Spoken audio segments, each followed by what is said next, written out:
ഡോക്ടറെ കാണാൻ പോയി. ഡോക്ടർ വന്ന് ബ്ലഡ് ചെക്ക് ചെയ്യാൻ ബ്ലഡ് ചെക്ക് ചെയ്തു ഗായ്സ്. ആദ്യം ഞാൻ റൈറ്റ് ഹാൻഡിൽ ബ്ലഡ് എടുക്കാൻ നോക്കിയപ്പോൾ ബ്ലഡ് എടുക്കാൻ പറ്റിയില്ല. പിന്നെ ലെഫ്റ്റ് ഹാൻഡിൽ നിന്നാണ് ബ്ലഡ് കിട്ടിയത്.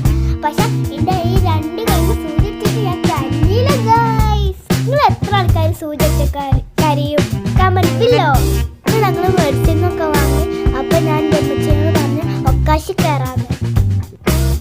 ഞാനെൻ്റെ കാക്കു എന്നും അമ്മച്ചിയോട് പറയുന്നത് സൈഡ് ബാൻഡ് കഴിക്കാൻ പോവാണ്. ഞങ്ങൾ സൈഡ് ബാൻഡ് പകരം ഒക്കെ